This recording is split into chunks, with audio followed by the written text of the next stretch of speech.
पिछले समय हमने क्षमा के संबंध में चर्चा की। हमने इस बात को समझा कि क्षमा करना जितना कठिन है उतना ही आवश्यक है।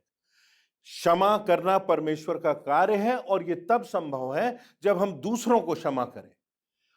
और यदि हम क्षमा नहीं करेंगे तो हमें परमेश्वर की क्षमा नहीं मिलेगी। और इसलिए यह आवश्यक है कि हम इस बात को समझें कि प्रभु यीशु मसीह ने अपने आप को बलिदान कर दिया कि हमको परमेश्वर की क्षमा मिल सके।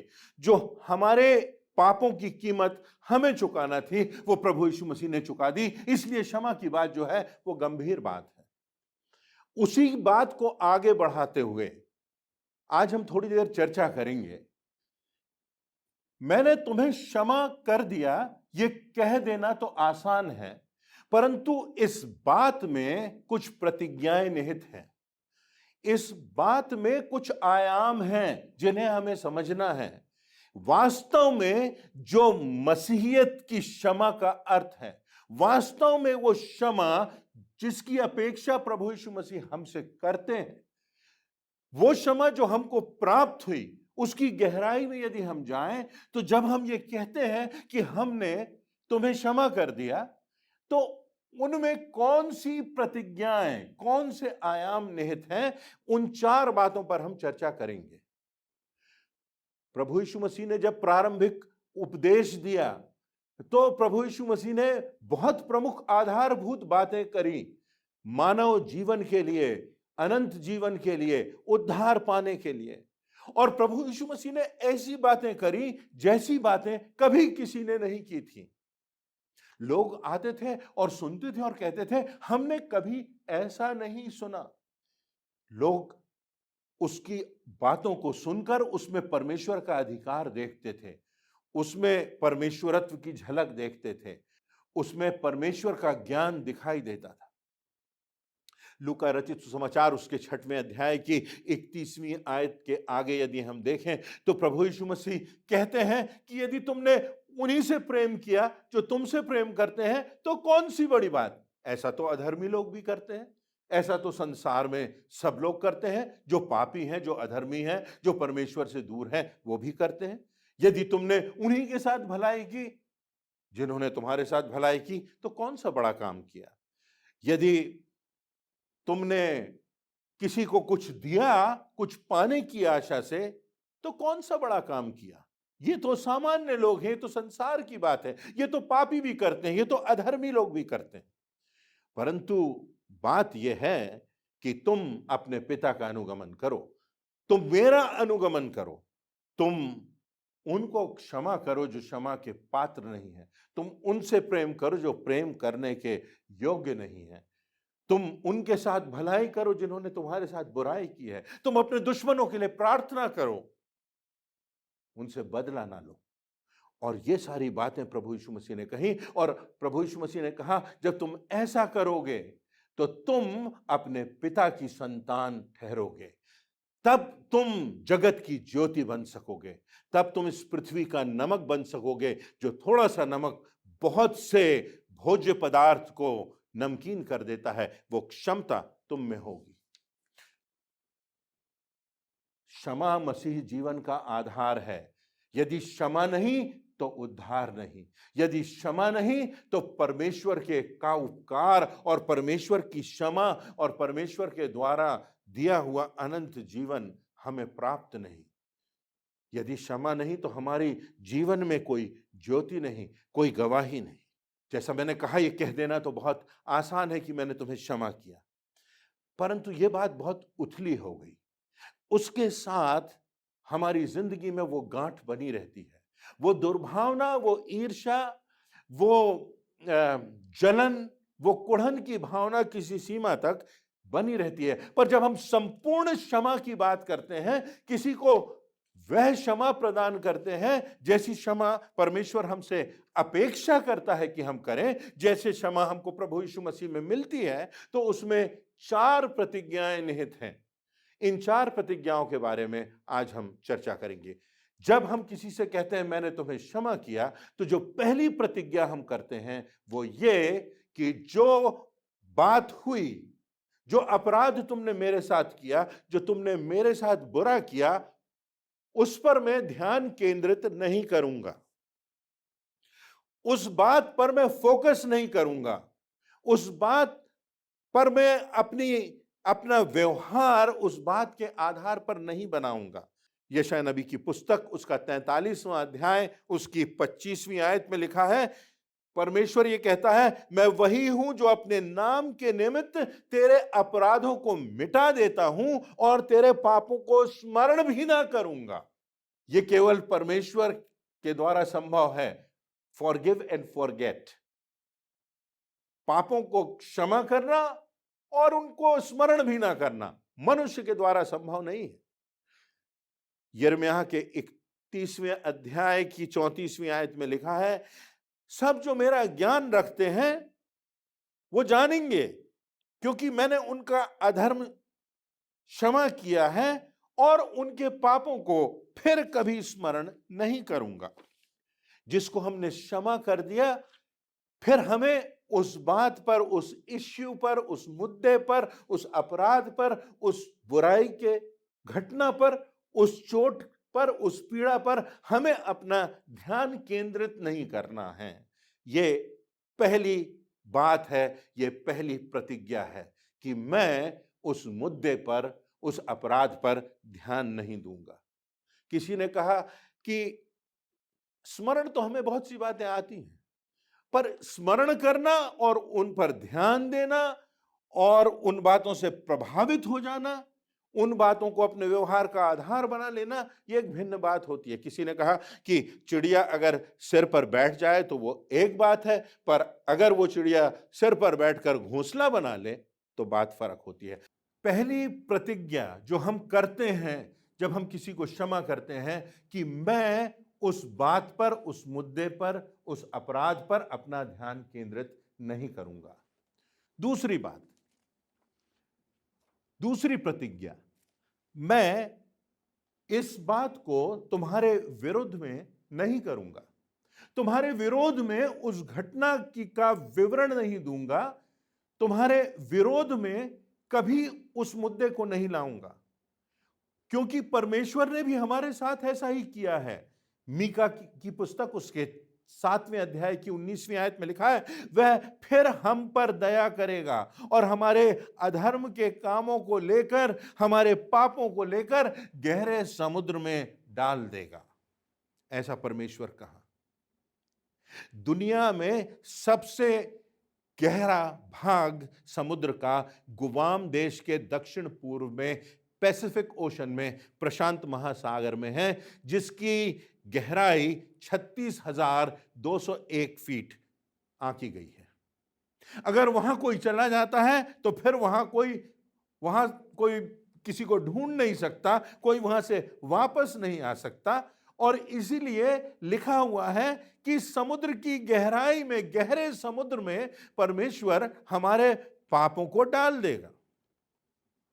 और यह बात बहुत स्पष्ट है कि जब हमने प्रभु यीशु मसीह के बलिदान को समझा है, उसको अपना जीवन दिया है, प्रभु यीशु मसीह को अपना उद्धारकर्ता माना है, तो हम मानो झिलाए गए हैं, हमको नई जिंदगी मिली है, हमारी एक नई शुरुआत हुई है। रोमियो की पुस्तक उसका 6वां अध्याय और उसकी 3री और 4थी आयत में लिखा है, क्या तुम नहीं जानते कि जितनों ने मसीह यीशु का बपतिस्मा लिया तो उसकी मृत्यु का बपतिस्मा लिया, सो उस मृत्यु का बपतिस्मा पाने से हम उसके साथ दफनाए गए, ताकि जैसे मसीह पिता की महिमा के द्वारा मरे हुओं में से जिलाया गया, वैसे भी हम नए जीवन की सी चाल चलें।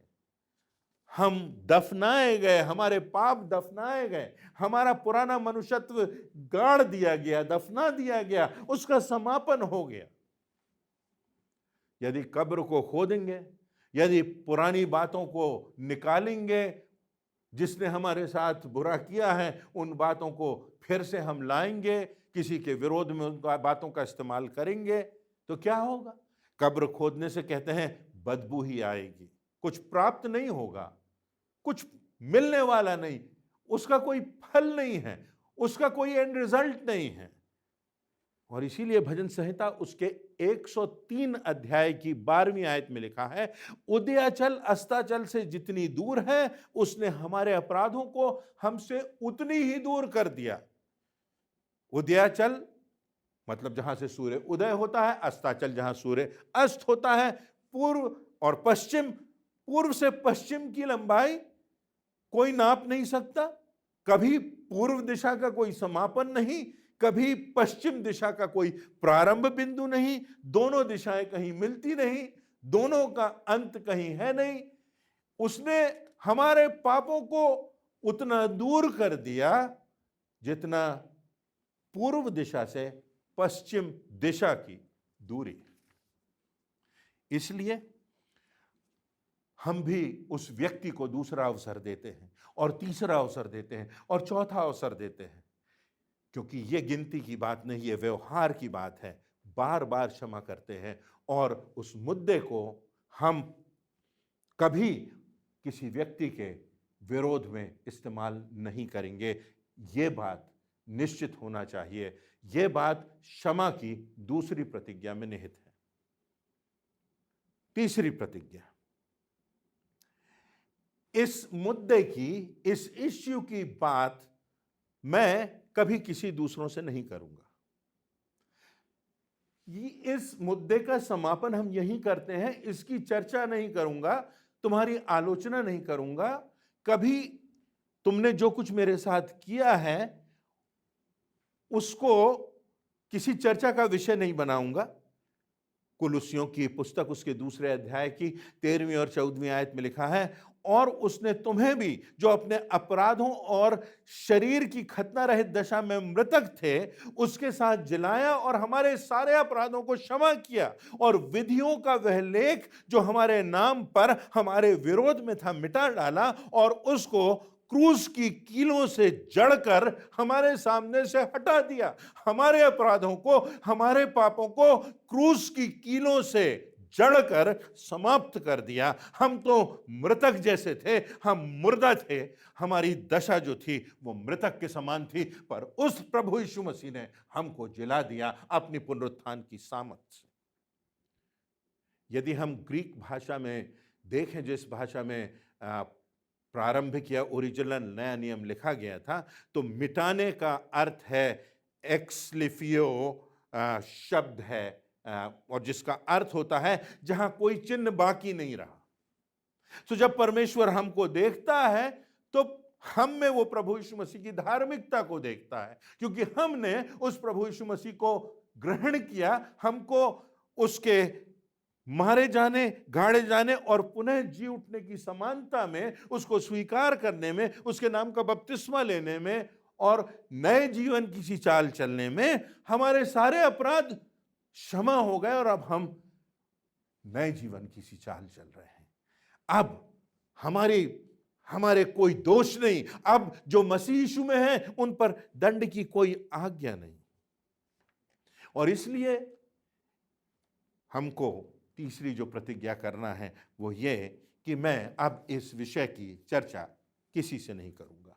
और चौथी और अंतिम प्रतिज्ञा जो कि क्षमा से जुड़ी हुई है वो ये कि जो कुछ अतीत में हुआ, जो अपराध तुमने मेरे साथ किया, जो अन्याय तुमने मेरे साथ किया, जो बुरा तुमने मेरे साथ किया, उसको हमारे भविष्य में कभी, हमारे भविष्य के संबंधों में, हमारे भविष्य की बातों में कभी उसको अवरोध नहीं बनने दिया जाएगा।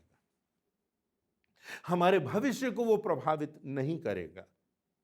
हमारे भविष्य में हम प्रयासरत रहेंगे कि हमारे एक नए संबंध बन सके, एक सामान्य संबंध बन सके, क्योंकि प्रभु यीशु मसीह ने हमारे साथ ऐसा ही किया, परमेश्वर ने हमारे साथ ऐसा ही किया। और इसलिए मीका नबी की पुस्तक उसके 7वें अध्याय में लिखा है, तेरे समान ऐसा परमेश्वर कहाँ जो अधर्म को क्षमा करे और पाप को ढांप ले और क्रोध को न बनाए रखे, परंतु करुणा से प्रीति रखे और हमारे पापों को गहरे समुद्र में दफना दे। प्रभु यीशु मसीह के बलिदान में हमको परमेश्वर की वो कीमत दिखाई देती है जो उसने हमें क्षमा देने के लिए चुका दी। वही हमारा उद्धार करता हुआ। प्रभु यीशु मसीह इस संसार में कोई वैज्ञानिक बनकर नहीं आया, दर्शन शास्त्री बनकर के नहीं आया, कोई बड़ा आविष्कार करने नहीं आया, परंतु प्रभु यीशु मसीह हमारे लिए उद्धारकर्ता बन के आया, सारे जगत के लिए, मेरे लिए, आपके लिए, हमारे पापों को दफन करने के लिए, और उसने हम सबों के पापों की कीमत चुका दी।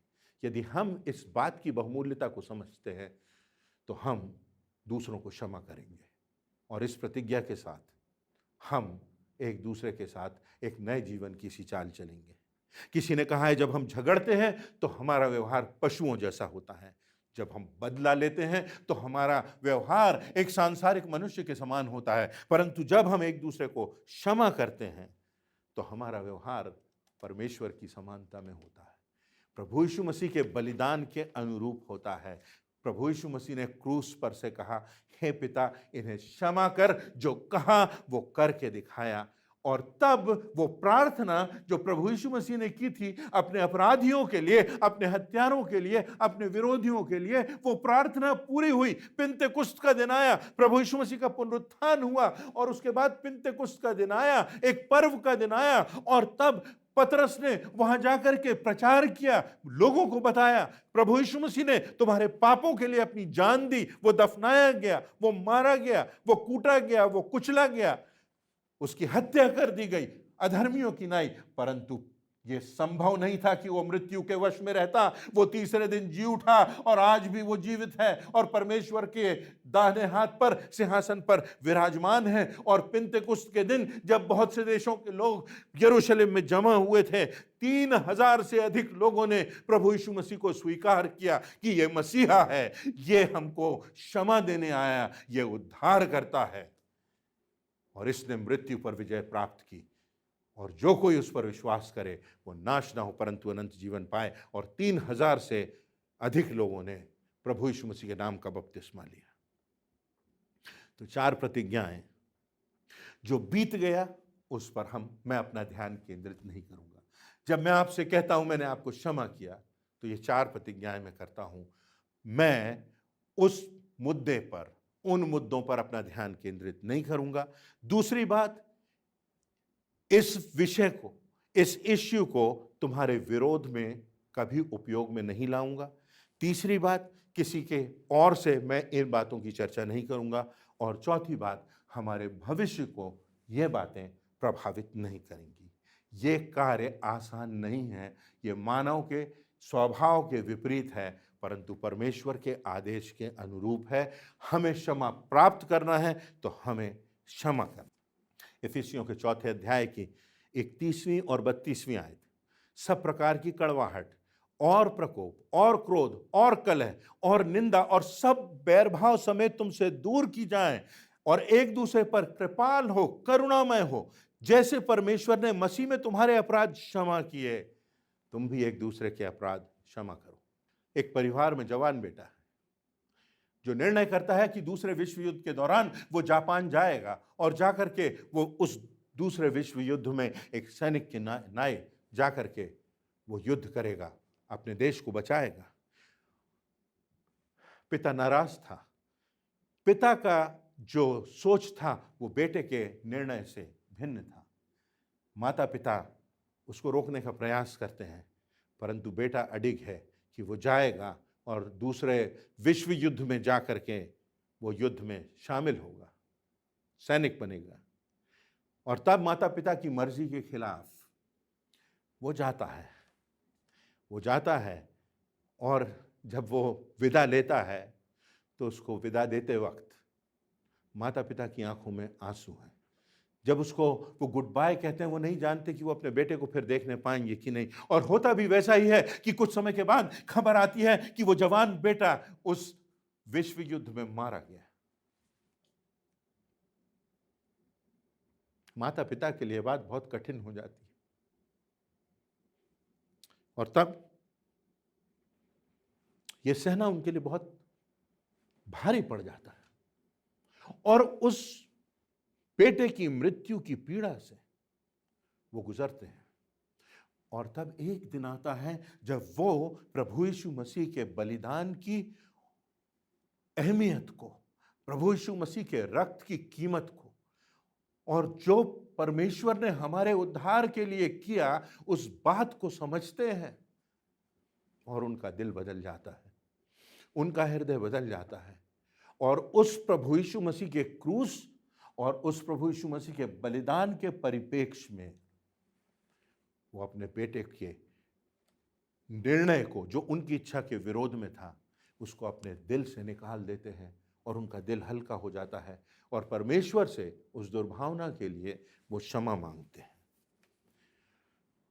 और तब जो क्रोध पिता के हृदय में उन जापान के सैनिकों के प्रति था जिन्होंने उसके बेटे को मार डाला था, एक दिन आता है जब उस चर्च से कुछ लोग मिशनरी होकर के जापान जाते हैं, और उस बेटे के माता पिता उस मिशनरी के लिए, उन मिशनरीज की मदद करने के लिए अपनी जायदाद का, अपनी प्रॉपर्टी का एक बहुत बड़ा भाग देते हैं कि वो जाएं और जिन लोगों ने उनके बेटे को मारा है उनको प्रभु यीशु मसीह के बलिदान के विषय में बताएं, उस नए जीवन के विषय में बताएं, उस उद्धार की योजना के विषय में बताएं, उस चर्चा को करें कि परमेश्वर ने हमसे कितना प्रेम किया, ताकि लोग प्रभु यीशु मसीह को स्वीकार करें, क्षमा पाएं, उद्धार पाएं, अनंत जीवन पाएं। आइए हम इस बात का संकल्प लें, क्षमा करेंगे, चाहे किसी ने कैसा भी गंभीर पाप हमसे किया हो। इसके लिए हमें किसी से बात करना पड़े, किसी के लिए किसी से चर्चा करना पड़े, किसी के सामने अपने घमंड को तोड़ते हुए विनम्रता से जाना पड़े, हमको करना है, क्योंकि परमेश्वर ने हमारे लिए किया, और परमेश्वर का पुत्र हमसे कहता है यदि हम क्षमा ना करेंगे तो हमें भी क्षमा प्राप्त ना होगी। यदि हम क्षमा ना करेंगे तो हम प्रभु यीशु मसीह के बलिदान को ठुकराएंगे, हम उस क्रूस के अर्थ को, उस प्रभु यीशु मसीह के त्याग को और उस पुनरुत्थान की विजय को समझ ना पाएंगे। आइए हम प्रभु यीशु मसीह को समझते हुए, उसके बलिदान की बहुमूल्यता को जानते हुए आज संकल्प लें कि हम दूसरों को, अपने अपराधियों को क्षमा करेंगे, ताकि हमें भी परमेश्वर की क्षमा प्राप्त हो और हम एक विजयी जीवन जी सकें, एक शांति का जीवन जी सकें, एक संपूर्णता का जीवन जी सकें, और इस जिंदगी के पार अनंत जीवन हमको प्राप्त हो सके। परमेश्वर इन वचनों से हम सबों को आशीषित करें।